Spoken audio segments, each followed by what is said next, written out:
Кутмандуу кечиңиздер менен, урматтуу кыргыз элим, кыргызстандыктар. Мен президенттикке кандидат Абдыкаров Токтобекович Сыдыков сиздер менен бүгүн кечинде иллюстрация деген темада сүйлөшмөкмүн.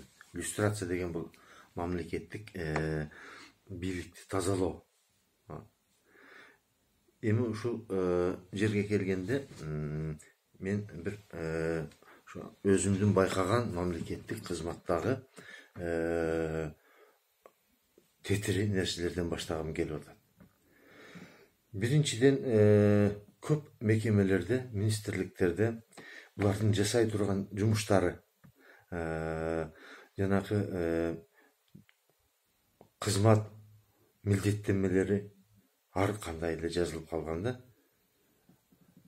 түшүнүксүз. Алар өздөрү эле толук түшүнбөйт эмне жумуш кылышынчы. Министрлик бүтүндөй министрликтин жасаган иштери деле толук ачык мындай жазылган эмес экен да. Анан кийин дагы бир бул жерде бир өтө жаман нерсе бар экен. Мамлекеттик кызматта органдарда, ошол министрликтерде, башка жерлерде ушундай бир өтө мындай бир мамлекеттик этиканы жоңкой, адамдык кесепеттен ажырап калган адамдар чоң кызматтарга орношуп алыптыр. Мындай орто звенодогу управлениянын башчысы, отделдин башчысы, департаменттин башчысы. Булар болсо өзүнчө эле хан экен да. Ошол өзүнүн алдындагы иштеген адамдарды каалагандай кысып, каалагандай кааласа жумуштан кетирип, же болбосо ушуга окшогон бир эмелерди кылат экен да. Бул мен ушул жерде ушунун баардыгын топтоп туруп, мамлекеттик кызматтын ичиндеги террор деп ат койдум да. Бул сөздү мен эч кимден уга элекмин буга чейин. Себеп дегенде биз ошол мамлекеттик кызматкерлерди мындай кыскартып, буларды тазалаштан мурда ошонун причинасын табышыбыз керек. Эмне үчүн булар ушундай эме болуп келет? Менин жеке оюм боюнча ар бир мамлекеттик кызматкер жумушуна барганда экинчи үйүнө баргандай сүйүнүп барыш керек. Себеби ошол жерде иштеп, бул акча алып, айлык алып келип, бала чакасын багат.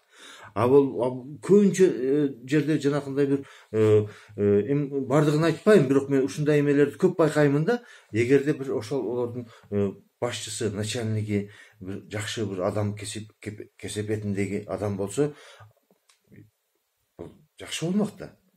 Ошого биринчи ар бир ишканада ушул жумушчу атмосфераны түзүүдөн башташ керек.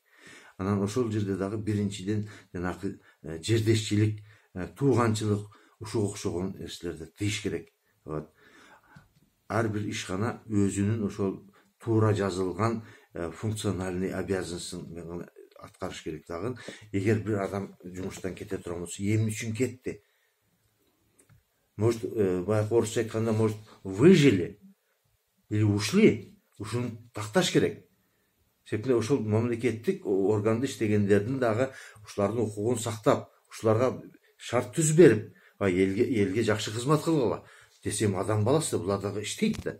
Ушул жагын да көрүш керек. Анан бирок мына иллюстрация көбүнчөсү бул мына күч органдарында. Күч органдарында дагы бул жерде өтө көп, биринчиден мындай ушу айлыкты көбөйтүш үчүн эле бир 4-5 адам келип бир управление, башкарманы түзүп алышыптыр.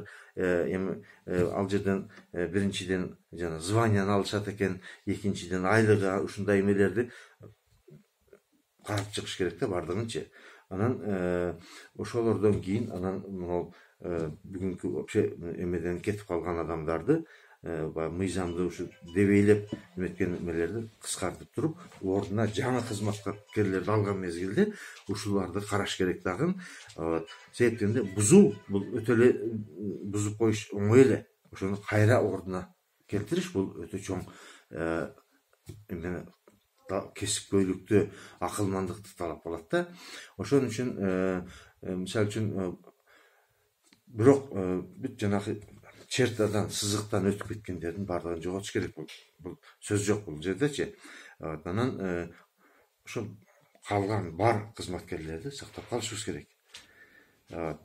Ошон менен бирге мындай да, ошол мен бир жөнөкөй мисалды келтирейин. Мен Америкада көп жыл жашагандыктан ошол жерде мисалы үчүн көп адамдар менен сүйлөштүм. Жөнөкөй эле бир мамлекеттик мекемеде болгону ошол мекемени тазалап иштептир. Бизде мына уборщица деп коет. Ошол адам айтат, ай мен 30 жыл мамлекетиме, элиме иштедим мен дейт. Мына 30 жыл иштеп, мына пенсияга чыгып, мына азыр мен эмем бар, медициналык камсыздоо, мына айлыгым, пенсиям, айлыгымды алып жүрүп, мына пенсиям жакшы чыкты. Мына эми дейт, азыр мына картайган мезгилде мен мына мамлекетиме иштедим деп, мен азыр жакшы ардактуу эс алууда жатам дейт. Мына ушуга жетишибиз керек. Биздин максат ушунда болуш керек да. Ошого жетиш үчүн биз биринчи ошолордун шартын түзүп берип, анан кийин элге кызмат кылгыла, элди жакшы карагыла, элди кыйнабагыла, элге мындай жакшы мамиле жасагыла деп ушул бардыгын камсыздай турган болсок, ошондо элдин мамлекетке болгон ишеними артат. Бул эң биринчи ушуга жетишибиз керек. Эл мамлекетке ишенсе, мамлекеттин ысык суун эл көтөрөт. Ушуну биринчи мен эмемде эсептеймин да, ушуга жетишибиз керек.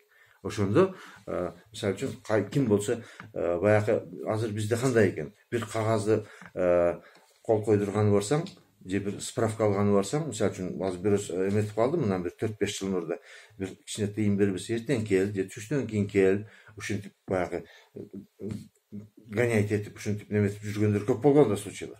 Ушунун бардыгы бул жөн зөөкүрдүк деп эсептейм да. Ошон үчүн мамлекеттик органдын ичиндеги зөөкүрдүктү тыйышыбыз керек да биринчи. Ошондо андан кийин булардан талап кылышыбыз керек. Сиздерге чоң рахмат.